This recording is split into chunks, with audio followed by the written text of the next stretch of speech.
ஒருத்தனை கட்டினாலே நடுத்தெருவில் நிக்கிறாங்க நிறைய பேர். இது அஞ்ச கட்டுச்சு. யாரு?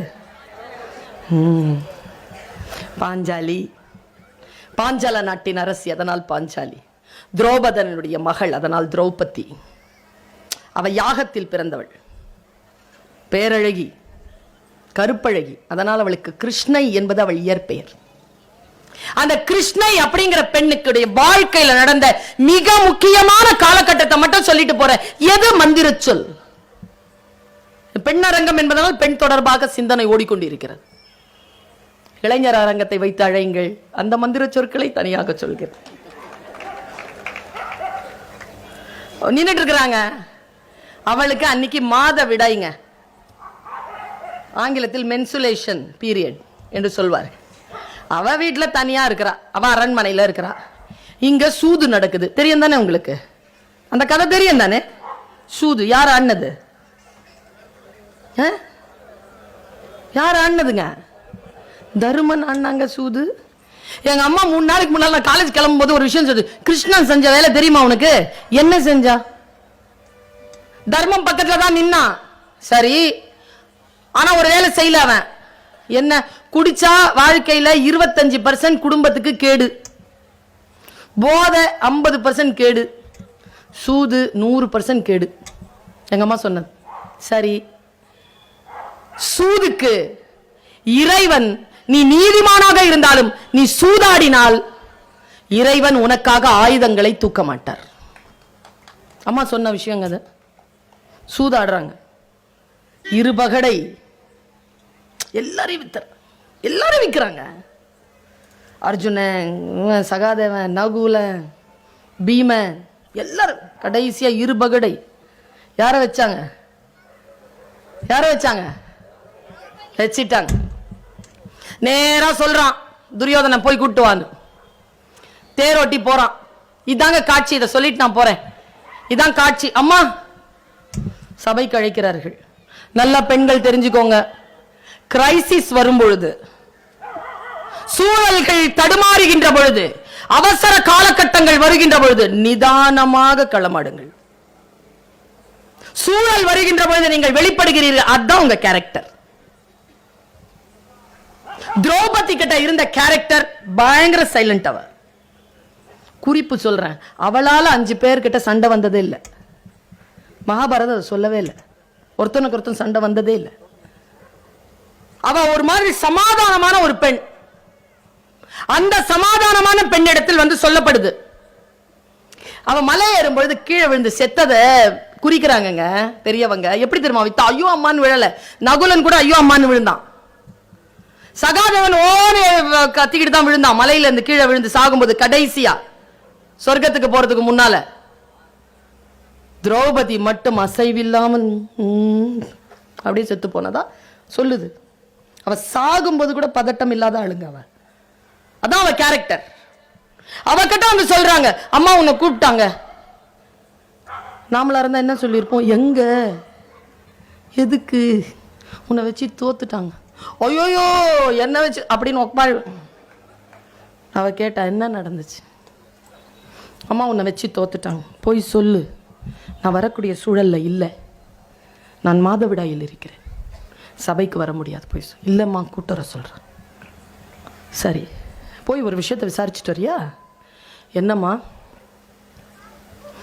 சூது நடந்ததில்ல? ஆமாம். யார் தாயம் போட்டது? தர்மன். தாயம் சொன்னது துரியோதனன். சொல்ல சொன்னது சகுனி. எனக்காக போட்டாங்களா? தோத்துட்டாங்களா? கேட்டா பாருங்க ஒரு கேள்வி. தர்மன் விளையாடினார்ல, அவர் முதல்ல தன்னை வச்சு விளையாடினாரா என்ன வச்சு விளையாடினாரா? முக்கியமான சொல் பெண்மொழி. ஏன்னா எவனை கட்டிக்கிட்டோமோ அவன் டப்புன்னு நம்மளை வச்சிடக்கூடாதுல்ல, அதுக்கு தானே தாலி கட்டுறது. அவன் தன்னை முதல்ல இழக்கணும், அப்புறமா தான். அவ சொல்ற, எப்படி தாயே உன்னை வைத்து அவர் தன்னை இழப்பார்? இல்லை தாயே, இதற்கு நான் சபையில் போய் கேட்க வேண்டியதில்லை, நான் கண்கூடாக பார்த்தேன். பாரதி சொல்கிறான் இதை. பாரதியினுடைய பாஞ்சாலி சபை சொல்லப்படுது. அவர் உன்னை வைத்து தன்னை இழக்கவில்லை, தன்னை வைத்துதான் உன்னை இழந்தார் அம்மா. எங்க அம்மா பாஞ்சாலி சொன்ன மந்திர சொல்ல என்ன தெரியுமா? நாயகர் தான் தம்மை தோற்ற பின் என்னை நல்கும் உரிமை அவருக்கு இல்லை. என்ன சாத்திரத்தால் என்னை தோற்றிட்டார்? லா சொல்லு. Tell me the law. தாயத்திலே அவர் விலைப்பட்டவர். புவி ஆளும் துரோபதன் கன்னி நான். எங்க அப்பா பொண்ணுடா நானு. No more Mrs Dharman. டைவர்ஸ்ங்க அது. ஸ்பாட்ல சொன்னாங்க. தோத்தவன் புலை தாயத்திலே விலைப்பட்டவன் அவன். புவி ஆளும் துரோபதன் கன்னி நான். போ சொல்லு, வர முடியாதுன்னு சொல்லு. அப்புறமா தான் துச்சாதனன் அழுப்புறாங்க, புடிச்சிட்டு வராங்க, எல்லாம் கூட்டிட்டு போறாங்க. எல்லாம் திமிரல் தான். எதுவுமே நான் ஒரு விஷயத்தை சொல்றேங்க மந்திரமா, நீங்கள் உடன்படாத வரைக்கும் எதுவுமே உங்களுக்கானது இல்லை. நீங்கள் உடன்பட்டால் தான் அது உங்களுக்கானது. நீங்கள் உடன்படவில்லை என்றால் அது வெறும் வன்முறையானது தான். No is not a word, it's a sentence. இல்லை வேண்டாம் என்பது சொல்லல்ல, அது வாக்கியம். அவ சொல்றா இல்ல நான் வர முடியாது, புடிச்சு எழுதிட்டு போறாங்க. போ, அவமானப்படுத்துறியா? படுத்து அழறனா அழற. வன்முறை தீங்கானது, அது என்னை அழ வைக்கிறது, அது என்னை துன்புறுத்துகிறது. லிடியா காச்சா, நீ துன்புறுத்திக்கோ, அடிச்சுக்கோ, என் உடன்பாடு அதில் இல்லையே. நான் உடன்பட்டாதானே நான் தோற்றேன். ஆமாங்க, நான் இப்படித்தான், எனக்கு எல்லா விதமான கஷ்டங்களும் வரணும், ஏன்னா நான் பொண்ணுதான். அப்பதான் நீ தோக்குற. நான் உடன்படாத வரைக்கும் அது எனக்கானது இல்லை. என்னை மீறிய வன்முறை தான் பர்வீன் சுல்தானாவின் மந்திர சொல். நீங்க உடன்படாதீங்க, அவ்வளவு. Don't say yes when you want to say no. Don't say no when you want to say yes. அவ்வளவுதான், சிம்பிள். போனாங்க. நான் எங்க தெரியுமா அம்மாவை பாராட்டுறேன், பாஞ்சாலியை கொண்டாடுறேன். கடைசியா திருதராஷ்டிரன் பாஞ்சாலி கிட்ட ஒரு விஷயத்த சொல்றான். பாஞ்சாலி, எவ்வளவோ கஷ்டம் நடந்துருச்சு பாப்பா, நீ இந்த வீட்டினுடைய குலப்பெண், உனக்கு எதிராக எவ்வளவோ நடந்துருச்சு, எங்களை மன்னிச்சிரு. உனக்கு நான் 2 வரத்தை கேட்கிறேன். இந்த சபையில இருந்து போறதுக்குள்ள அந்த 2 வரத்தை நான் உனக்கு கொடுக்குறேன், கேட்டுக்க. அந்த அம்மா வச்சுட்டு எழுந்திருச்சாங்க. கிருஷ்ணெல்லாம் வந்துட்டான், ட்ரெஸ்லாம் கொடுத்தாச்சு, எல்லாம் முடியுது. முடிகிற காட்சியில திருதராஷ்டிரன் 2 வரத்தை கொடுத்தான். நான் பேசுவது மகாபாரதம். அந்த 2 வரத்துல அவ என்ன கேட்டா தெரியுமா? நீங்க பாஞ்சாலி சபதம் படிச்சு பாருங்க.